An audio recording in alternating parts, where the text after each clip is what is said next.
Hi, under the prestigious banner of ICCS, Institute for Comprehensive, Creative and Specific Compared Education and Institute of English, I am Raj Patra.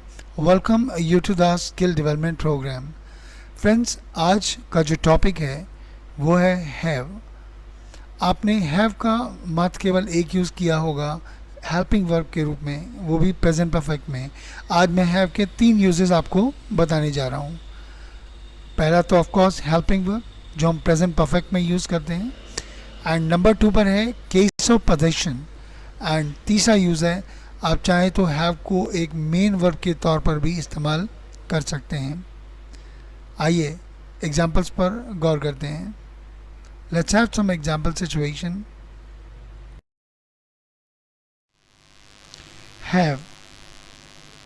Have is used as helping verb in present perfect tense.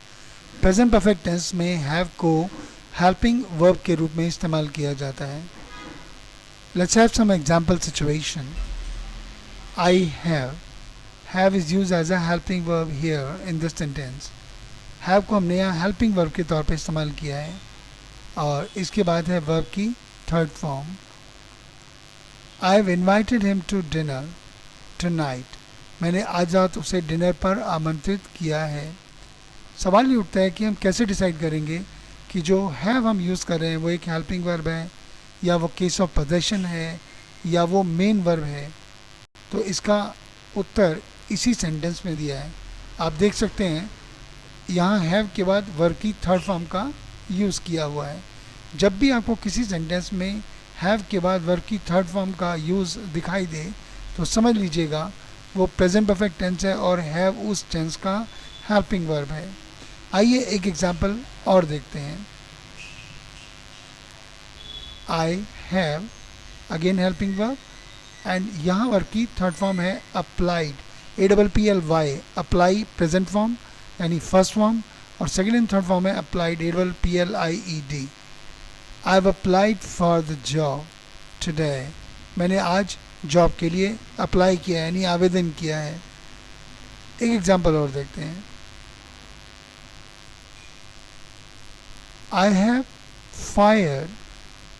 I have fired, यहाँ fired का मतलब जलाने से नहीं है, या fired का मतलब डिसमिस करना. I have fired means I have dismissed him. I have fired him, मैंने उसे नौकरी से निकाल दिया है. यहाँ हैव एक हेल्पिंग वर्ब और उसके बाद फायर, जो FIRED फायर्ड है, ये वर्ब की थर्ड फॉर्म है. I have quit the job. मैंने जॉब से यानी नौकरी से इस्तीफ़ा दे दिया है, या मैंने नौकरी छोड़ दी है. यहाँ QUIT क्विट वर्ब की थर्ड फॉर्म है. इसकी जो प्रेजेंट फॉर्म है, जो फर्स्ट फॉर्म है, जो पास्ट सेकंड फॉर्म है, उनकी स्पेलिंग भी यही है, QUIT. I have helping verb और यहाँ लग रहा है हैड. I have had.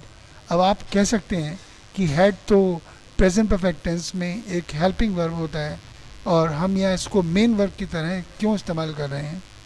तो मैं आपको यही बताना चाहूँगा कि यहाँ हैड एक हेल्पिंग वर्ब नहीं है, ये प्रेजेंट परफेक्ट टेंस है, और इसमें जो ये हैड हम यूज़ कर रहे हैं ये एक मेन वर्ब है.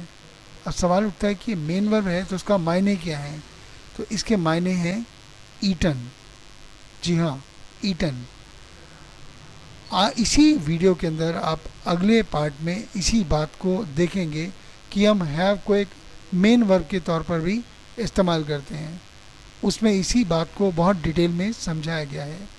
अब जहाँ जब हम बोलते हैं आई हैव हैड, इसका मतलब है I have eaten. I have eaten dinner, और आप कह सकते हैं आई हैव हैड डिनर, मैंने डिनर खा लिया है या मैंने डिनर कर लिया है. इस बात को अभी हम इसी वीडियो में आगे देखेंगे.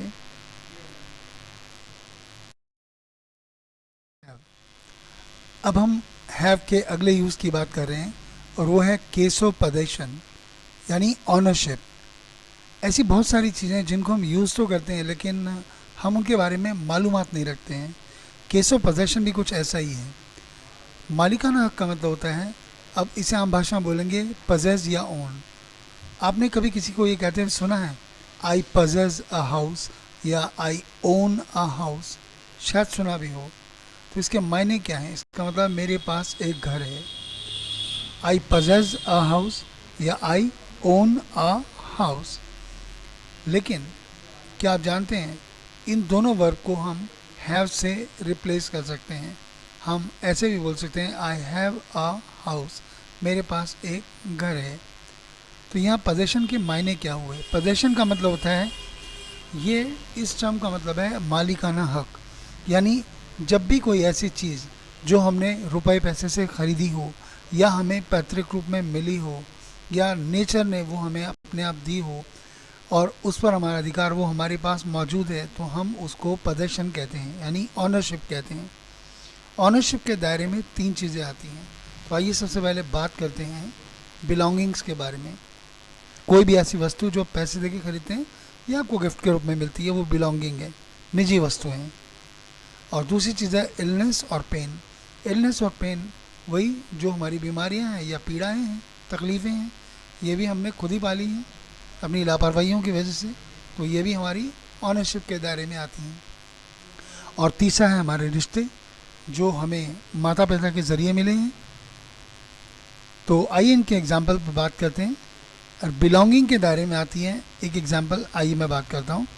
जैसे मैंने कहा आई हैव अ कार, मेरे पास एक कार है, तो यहाँ हैव का मतलब वही हो गया पजेस या own. I own a car, I possess a car. और हम आम भाषा में से आई हैव अ कार बोलते हैं। इस तरह से मैं आई हैव अ हाउस बोल सकता हूँ, मेरे पास एक घर है। आई हैव रुपीज़ 2 करोड़, मेरे पास 2 करोड़ रुपए हैं। इसी तरह से आई हैव अ हेडेक। अब हेडेक क्या है? सिर में दर्द, मेरे सिर में दर्द है, आई हैव अ हेडेक। तो ये इलनेस और पेन के दायरे में आता है, तो ये पोजेशन का दूसरा भाग है। आई हैव अ सोर throat.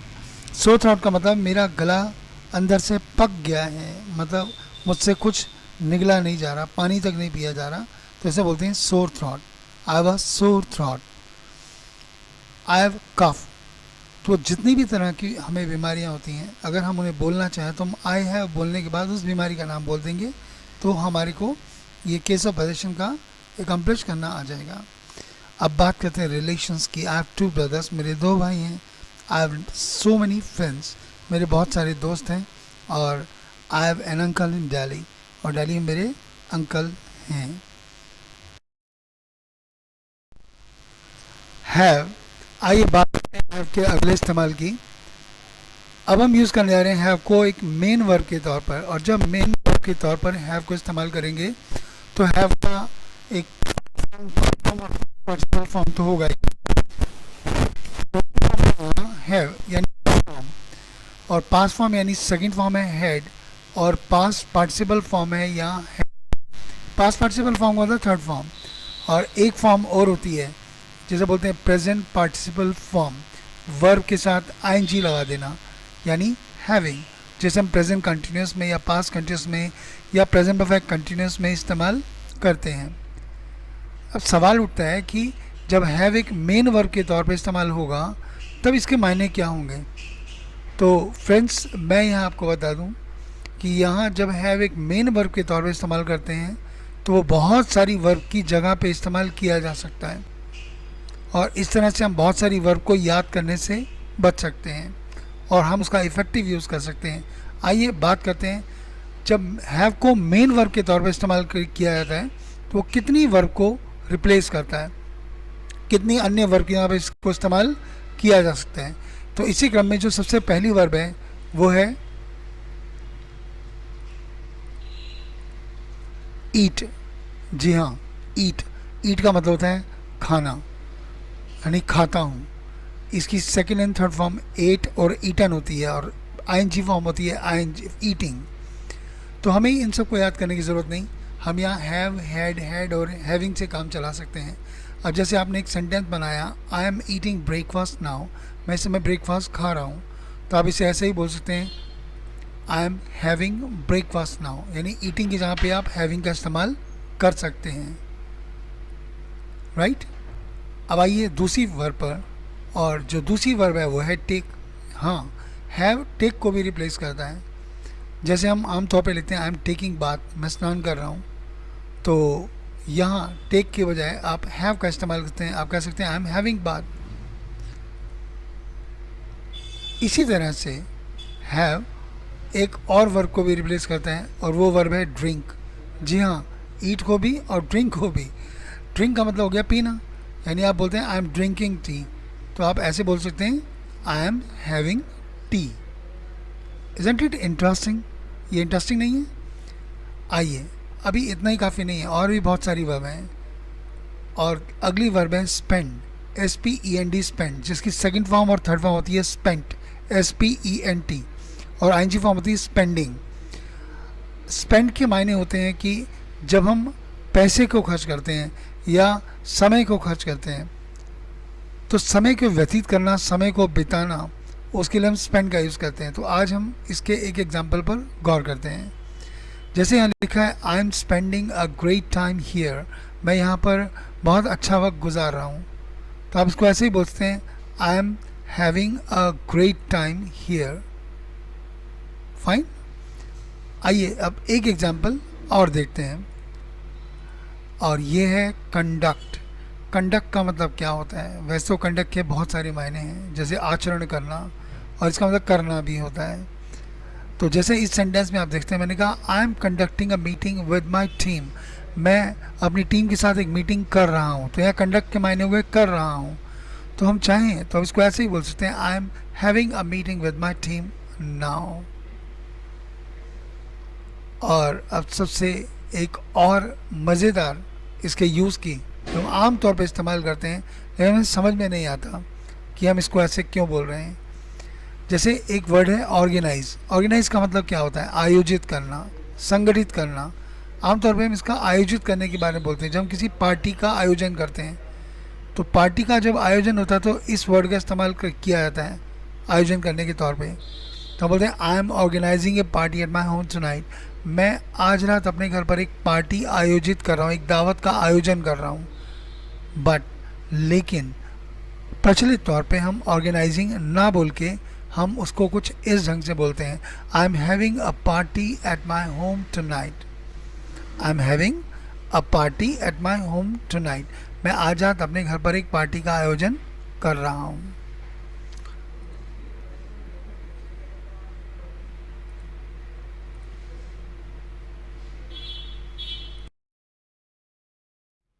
With that, the topic is over, and thanks for being with me. Have a nice day. And please don't forget to share, subscribe, and like. And most probably, like, I want that each of you should comment us. My dear friends, your comment means a lot for us so that we can work harder for you. Thank you so much. Have a nice day.